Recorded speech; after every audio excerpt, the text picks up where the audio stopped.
The ground trembled. At first, the people of the great city thought it was an earthquake. Walls rattled, cups fell from shelves, and the air filled with a deep rumble.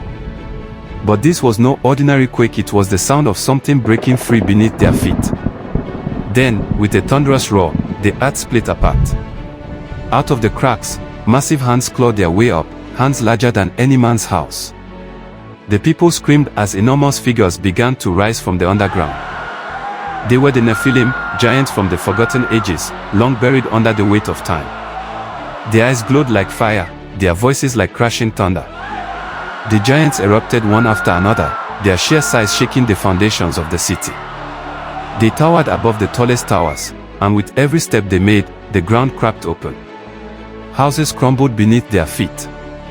Walls that had stood for centuries fell like paper. They swung their colossal fists into buildings, crushing them into rubble. Families scattered in terror, streets flooded with screams as the Nephilim unleashed their fury. No weapon of man could stand against them. Arrows snapped against their skin. Spears broke like twigs. The more the people fought, the more the giants were destroyed. Soon, half the city was nothing but dust and broken stone. Just when it seemed all was lost, another sound shook the air, an earth-rending roar.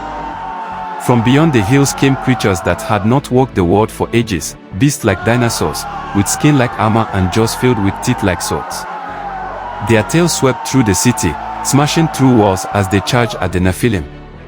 The giants turned their burning eyes toward these challengers, and the battle began. A Nephilim swung its fist down, but a beast caught it in its massive jaws, tearing flesh from its arm.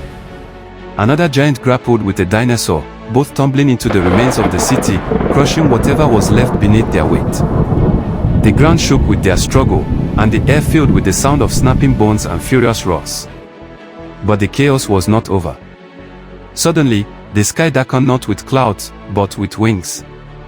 Dragons descended from the heavens, their scales glittering like molten bronze.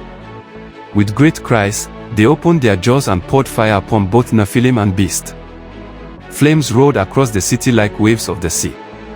The heat scorched the earth, and the air filled with smoke so thick the people could hardly breathe. The giants screamed as fire devoured their flesh.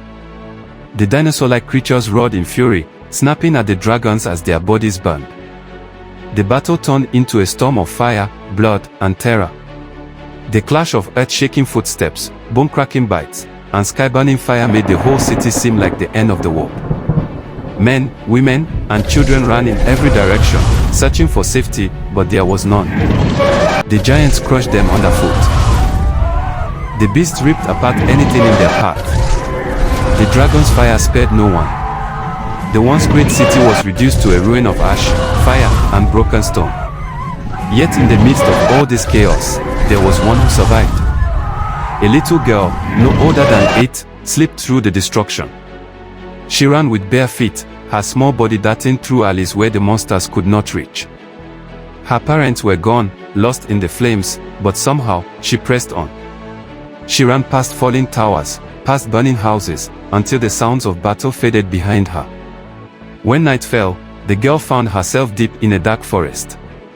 The trees groaned with the wind, and the silence was heavy, broken only by the cries of distant creatures. She had nothing left but the clothes on her back and a small clay lamp she had clutched from her home before fleeing.